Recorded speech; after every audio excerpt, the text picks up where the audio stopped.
اور میرے پاس کئی یتیم ہیں جن کی پرورش کرنا ہے۔ مجھے ڈر ہے کہ میں آپ پر اپنے فرائض ادا نہ کر سکوں گی۔ ناظرین، کتاب الطبقات الکبریٰ میں ابن سعد کے مطابق پیغمبر اکرم نے 2 دفعہ ام ہانی کا رشتہ مانگا۔ پہلی دفعہ حبیرہ سے شادی سے پہلے اور دوسری دفعہ فتح مکہ کے موقع پر۔ ام ہانی کے اسلام لانے کی وجہ سے ان کے شوہر سے جدائی کے بعد ابن سعد کے مطابق ام ہانی نے دونوں دفعہ پیغمبر اکرم کی درخواست کو مسترد کیا۔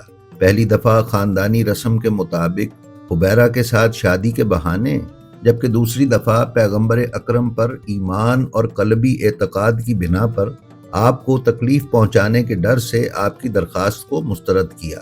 ناظرین، اس روایت اور اسی سلسلے میں بیان کردہ ہر روایت کی صحت مشکوک ہے۔ اگر رسول اکرم صلی اللہ علیہ وآلہ وسلم ام ہانی کا رشتہ جناب ابو طالب علیہ السلام سے طلب کرتے تو جناب ابو طالب علیہ السلام چونکہ رسول اکرم کے مرتبے اور فضیلت سے آگاہ تھے، اس لیے جناب ابو طالب کے لیے اس سے بڑی فضیلت کی اور کوئی بات نہ ہوتی کہ وہ اپنی بیٹی رسول اللہ کے نکاح میں دے دیں۔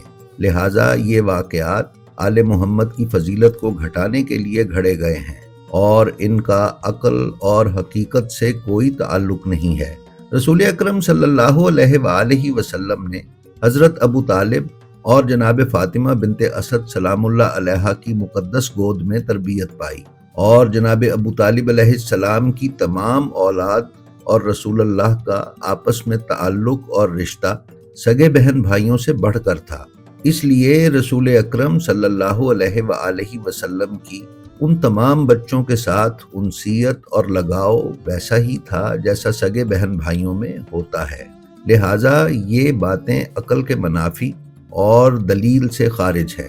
ابن اسیر نے اپنے منابع پر اعتماد کرتے ہوئے اور متعدد روایات کے ذریعے عبد الرحمن ابن ابی لیلہ کے حوالے سے ام ہانی سے نقل کیا ہے کہ فتح مکہ کے دن رسول اللہ صلی اللہ علیہ وآلہ وسلم ان کے گھر تشریف لائے اور 8 رکعت نماز یعنی ظہرین ادا کی۔ رسول اللہ صلی اللہ علیہ وآلہ وسلم کا یہ عمل حضرت ام ہانی کے بلند مرتبے اور مقام کی طرف اشارہ کرتا ہے۔ ترمذی کی روایت کے مطابق حضرت صلی اللہ علیہ وآلہ وسلم سے ان کو جو عقیدت تھی وہ اس سے ظاہر ہے کہ جب آپ فتح مکہ کے زمانے میں ان کے گھر تشریف لائے اور شربت نوش فرمایا اور اس کے بعد ان کو برتن واپس دیا تو انہوں نے کہا کہ میں روزے سے ہوں لیکن آپ کا جھوٹا واپس نہیں کرنا چاہتی۔ بعض روایات میں ہے کہ انہوں نے پی لیا اور پھر خود ہی عرض کیا، یا رسول اللہ صلی اللہ علیہ وآلہ وسلم، میں روزے سے ہوں۔ حضور صلی اللہ علیہ وآلہ وسلم نے ارشاد فرمایا کہ اگر روزہ رمضان کی قضا کا ہے تو کسی دوسرے دن یہ روزہ رکھ لینا، اور اگر محض نفل ہے تو اس کی قضا کرنے یا نہ کرنے کا تم کو اختیار ہے۔ ناظرین، سیرت اور تاریخ کی کتابوں میں بہت سے صحابیوں اور صحابیات کے بارے میں ایسے واقعات نقل کیے گئے ہیں جن میں انہوں نے رسول اکرم صلی اللہ علیہ وآلہ وسلم کا چھوڑا ہوا کھانا یا پانی بطور تبرک پیا اور استعمال کیا ہے۔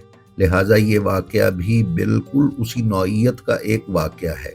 علامہ مامکانی نے تنقیح المقال کی جلد 3 صفحہ 74 پر سلیمان بن الامش سے بیان کیا ہے، جو روایت کرتے ہیں کہ رسول اللہ صلی اللہ علیہ وآلہ وسلم نے فرمایا، کیا میں تمہیں بتاؤں کہ اپنے چچا اور خالہ کے اعتبار سے سب سے بہتر کون ہے؟ صحابہ نے جواب دیا، جی ہاں یا رسول اللہ۔ حضور صلی اللہ علیہ وآلہ وسلم نے فرمایا کہ حسن اور حسین ان کے چچا جعفر طیار ہیں جو فرشتوں کے ساتھ پرواز کرتے ہیں، اور ان کی پھوپھی ام ہانی ہیں جو جنت میں ہیں۔ اس روایت کے مطابق ام ہانی جنت کے باشندوں میں سے ہیں اور اس سے ان کی نیکی اور ایمان کی بلندی ظاہر ہوتی ہے۔ ناظرین، البرکی اور شیخ طوسی نے انہیں پیغمبر اکرم کے اصحاب میں شمار کیا ہے اور آپ صلی اللہ علیہ وآلہ وسلم کی احادیث کے راویوں میں گردانہ ہے۔ عمر رضا کہالہ نے اپنی کتاب اعلام النساء میں بیان کیا ہے کہ وہ اپنے زمانے کی بہترین خواتین میں سے تھیں۔ شیخ ذبیح اللہ محلاتی نے ریاحین الشریعہ میں لکھا ہے کہ ہانی اسلام کی بہترین اور معروف خواتین میں سے تھیں۔ بیان کیا گیا ہے کہ ہانی نے رسول اللہ صلی اللہ علیہ وآلہ وسلم سے روایتیں نقل کی ہیں، اور جن لوگوں نے ہانی سے روایت کی ہے ان میں یہودہ ابن حبیرہ، ابن ابی وہب المخزومی، ابو مرہ، ابو صالح بدہم، یحییٰ بن جعفر، عبداللہ بن حارث بن عبداللہ، نوفل بن عبداللہ، الشیبی، عبد الرحمن ابن ابی لیلہ، عطا، مجاہد، عروہ ابن زبیر اور محمد ابن عقبہ ابن ابی مالک شامل ہیں۔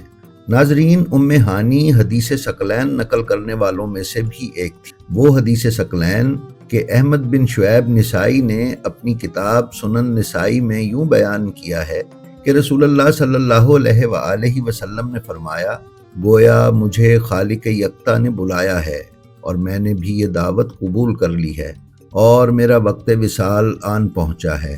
میں تمہارے درمیان 2 قیمتی امانتیں چھوڑے جا رہا ہوں، جن میں سے ایک دوسری سے بڑی ہے، کتاب خدا اور میری اطرت، جو کہ میرے اہل بیت ہیں۔ بس دیکھو کہ ان کے ساتھ تم کیا رویہ روا رکھتے ہو، کیونکہ وہ کبھی جدا نہیں ہوتے حتیٰ کہ حوض کے کنارے مجھ سے آ ملیں۔ اسی طرح حضرت ہانی حدیث غدیر کی بھی راوی ہیں، جس میں رسول اللہ نے فرمایا کہ جس جس کا میں مولا ہوں اس کے علی مولا ہیں۔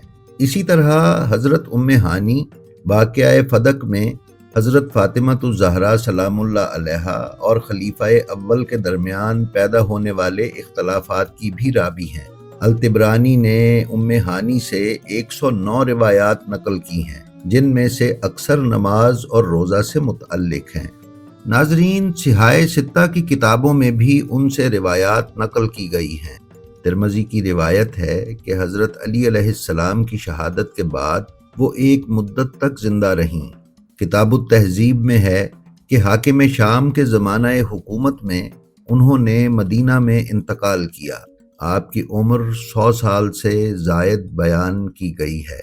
ناظرین، اس ویڈیو کی تیاری میں جن کتب سے مدد لی گئی وہ یہ ہیں: الطبقات الکبریٰ، الکافی، اسد الغابہ، اعلام سیار النبلاء، المعجم الکبیر، تنقیح المقال، رجال البرقی، رجال طوسی، معجم رجال الحدیث، اعلام النساء، ریاحین الشریعہ، ینابع المودع، تہذیب التہذیب، صحیح بخاری۔